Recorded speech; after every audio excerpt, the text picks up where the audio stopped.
easy transition offense in the first 2 games here. I think an offensive rebound stat might be the most important one. It's not something the Spurs have done very well all year long. But if they can get in, and as the Suns try to rotate their defense around to protect against David Robinson, if they can get in those seams and come away with extra chances, they have a much better chance of keeping the Suns from grabbing the rebound and going the other way, which is where you're going to get this crowd. If they're not into it already, get into it even more. In case you're not aware yet, Game 6 is already a sellout. And we don't yet know the starting time for Game 6 of Hemisphere Arena on Thursday evening. It all depends on the Knicks and the Hornets. If Charlotte is able to pull that game out in New York and stay alive, that will be the early game. The Spurs will be the late game at 8:30. If the Knicks close it out and they're up by 4 with 10 seconds to go, then it'll be the Spurs tipping it off at 6 o'clock on Thursday night. The officials this evening: Hugh Evans, Bennett Salvatore, and Don Vaden. And we are ready.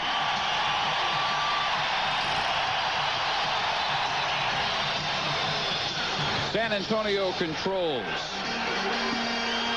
A much more confident, secure team than they were when they came out here last week. We'll see if it shows itself in the early going. Avery Johnson on the drive and dish, and it's off Dale Ellis and out of bounds. Dale Ellis points at Avery. It was a good try, worth the risk. Ellis moving along the baseline trying to beat Marley. This is a real gut check game for both the players on both these teams. A lot of expectation for the Phoenix Suns. And, of course, the Spurs, after getting by Portland, they're real up to be in this game as well. Mark West with the screen to free Richard Dumas.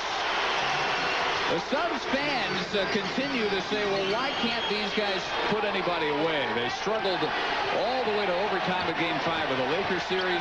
They have struggled through the first 4. Even their wins here not nearly as definitive as they were during the regular season. Answering basket here by Reed, and it's 2-2. J.R. Reed maybe a little bit of a limp as he comes back down. Marley with the outside shot, which has not behaved very well for him.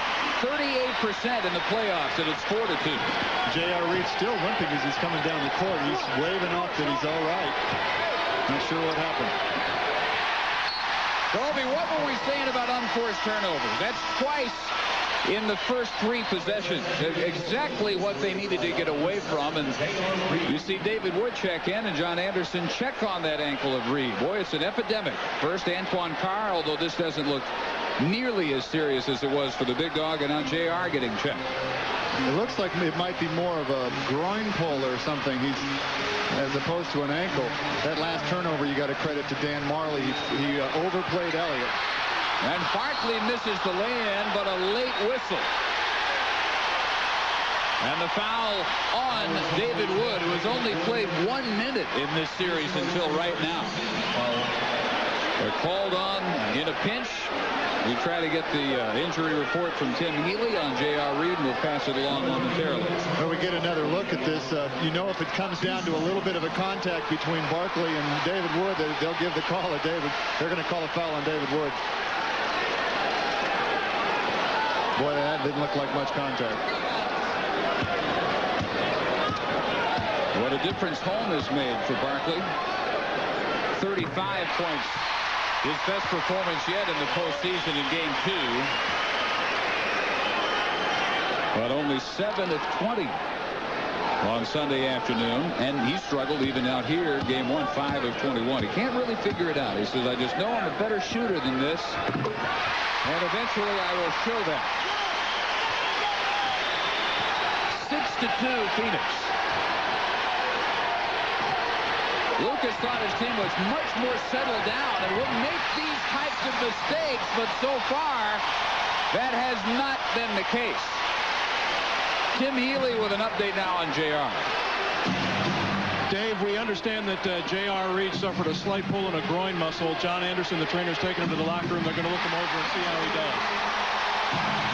Well, you were right with your first suspicion. KJ makes it 8-2 Suns. Well, the Spurs look a little tight. They're just going to have to weather this storm and settle in. But the Phoenix Suns have been overplaying the passing lane, and that's forced a couple of passes to be the one over the top of Dale Ellis's head was a Phoenix Sun in the middle of the passing lane, and then Dan Marley with the steal when Elliott was trying to get the pass. Paul Westphal got a few votes for Coach of the Year in his rookie campaign. That last foul was on Dan Marley. Not much room for Elliott against Richard Dumas. But he takes him in deep and dishes to the Admiral. That is their formula that works so well in the first. Great example of what Elliott does. You saw Kevin Johnson come into the middle of the paint and force Elliott to stop. No interior defense on Kevin Johnson. And Kobe, you said they look tight. Why should they look tight? I mean, this is a team that's concentrated all day on being loose.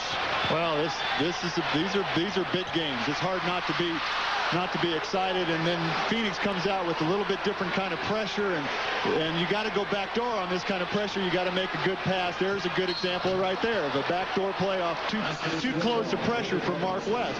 Sean Elliott able to recognize and make the play.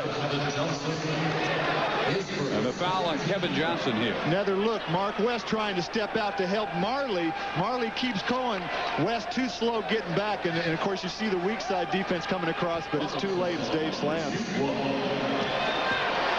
Baseball players say until they make their first contact, and football players say the same thing. A lot of times that's the only thing that can get the butterflies to leave, and maybe that power move by Robinson does the same thing for the Spurs, who now come back within 3.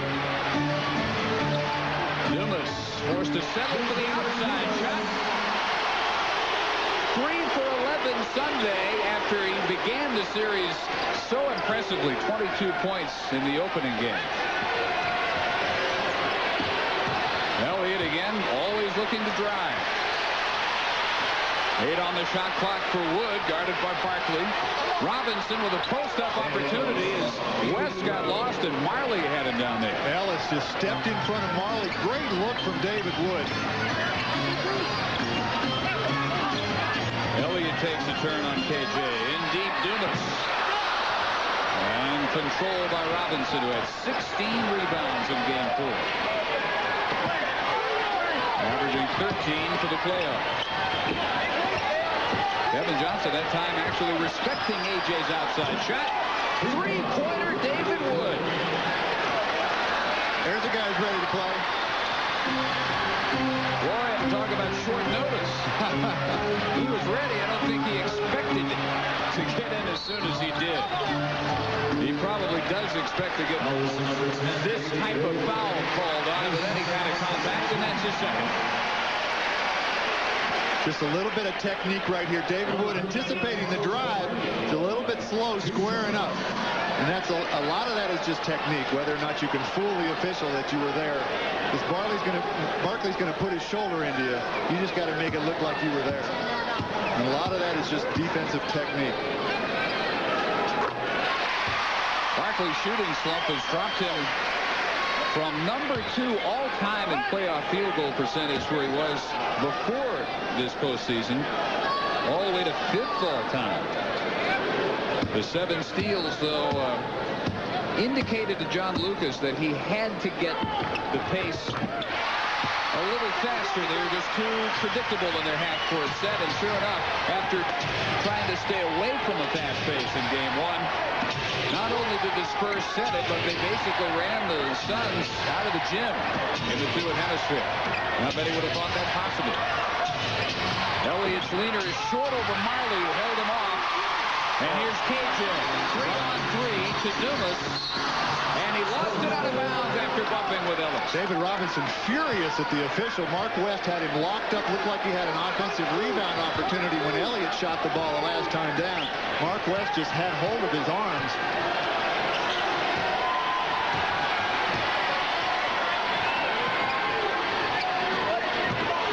Robinson, very aggressive drive, but misses over West. Rebound KJ, and he might finish what he started.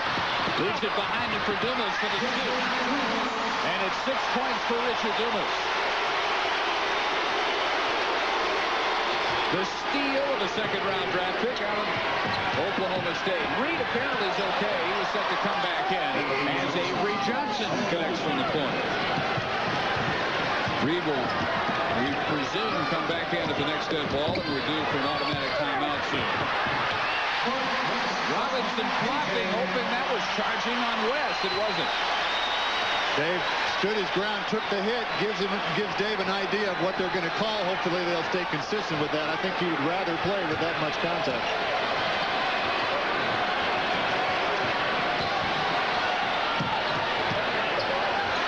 Ellis with the shot clock at 5. Now Elliott using the Ellis screen for the three-pointer. Wood battling, lost it to KJ. Loomis to Marlin.